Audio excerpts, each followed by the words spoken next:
Have you ever looked in the mirror after your divorce and wondered, who am I now? Not who am I as a partner, not who am I as a parent, but who am I as myself? If you've ever felt like your identity was shattered into 1,000 small pieces, if you've ever felt lost, hollow, or even invisible after divorce, you are not crazy, and you are not alone. Divorce doesn't just end a marriage. It often ends a version of yourself you've known for years. Today, I'm here to walk with you, not as a therapist, not as an authority, but as someone who understands the quiet ache in your chest, the nights when you question everything, and the mornings when you're simply trying to find the strength to start again. Welcome. You are safe here, and together we're going to rebuild, brick by brick, breath by breath, until the reflection in the mirror is someone you not only recognize, but someone you're proud of.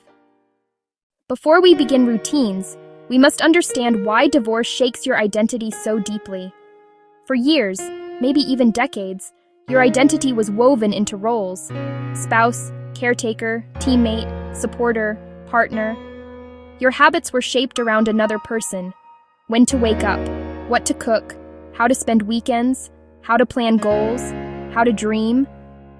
And now, that ecosystem is gone. The map disappears, and you're left with a question: what is mine? This phase is painful because it forces you to meet a version of yourself you never had to develop, not because you were weak, but because you were busy surviving, loving, building, and giving. So take a breath. You're not broken, you're rediscovering. We often talk about self-love like it's an emotion: confidence, bravery, joy. But real self-love is not a mood. It's a discipline. It's showing up for yourself when you're tired, when you feel unworthy, when you're angry, when you don't know who you are. Self-love routines don't fix your life in a week. They slowly rewire your brain to recognize you matter. Your needs count. Your voice is real. The routines I'm about to share are not perfection-based. They are gentle, they are realistic, and most importantly, they are evidence of identity, because identity is built through action. Your morning is not about productivity. It is about ownership. Here's a simple ritual. 1. Sit by yourself. No phone, just breathe. You are creating distance between your mind and the chaos. I whisper one statement aloud. Today I belong to myself. Not to your ex, not to the past, not to guilt, not to expectations. Ask yourself one question. What do I need today? Not, what should I do? Not, what do people expect? Just, what do I need? A nap? Water? Silence? Progress? Connection? Self-love knows how to listen. After divorce, your mind is a storm. Resentment, self-blame, denial, longing, anger, hope. If you never clean those emotions, they rot. So create a 5 to 7 minute emotional hygiene routine. Journaling prompt. What emotion is loudest right now and why? Let it be messy. If you hate yourself, write it. If you miss them, write it. If you're numb, write it. You don't need to fix the emotion. You only need to name it. Naming is the first step to healing. A huge mistake people make. They recite affirmations they don't believe. I am amazing. I am powerful. I am unbreakable. You feel the lie, and your brain rejects it. Instead, use gentle, believable affirmations.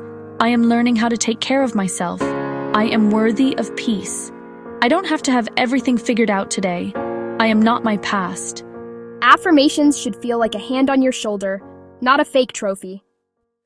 Music stores memory. If every song reminds you of your ex, your brain becomes a museum of pain. Create a playlist called New Me. This playlist is not about breakup songs. It's about soundtracks that match how you want to feel. Hopeful, peaceful, motivated, calm, powerful, curious. Every time you listen, you're telling your nervous system, we are creating a new chapter.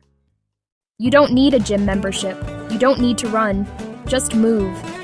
A 10-minute walk signals to your body, I am alive, I am moving forward. Movement breaks emotional paralysis. You stop being a ghost in your own life and begin to inhabit your body again. During marriage, identity becomes uniform. You wear what was acceptable, you do what was convenient, you act according to the relationship's rhythm.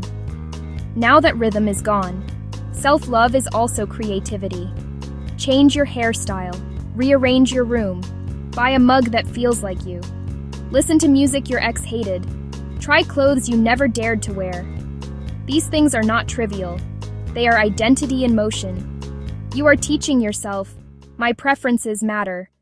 You will reach a point where self-love requires boundaries. Say no to favors that drain you, emotional labor for your ex, pretending to be okay, conversations that reopen wounds, people who minimize your pain. A boundary is not aggression, it is self-ownership. Practice this sentence.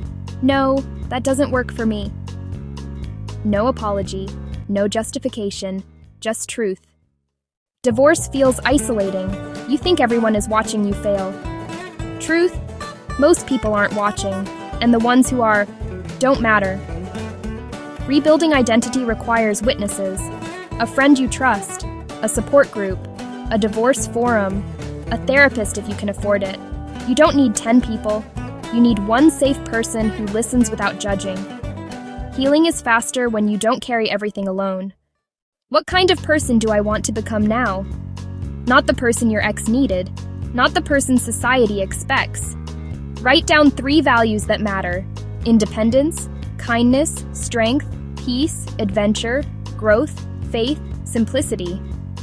Then ask daily, what is one small act that aligns with these values?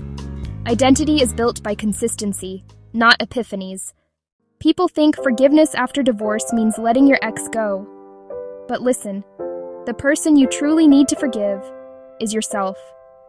Forgive yourself for staying too long, leaving too late, not seeing the signs, caring too much, losing yourself, trying your best.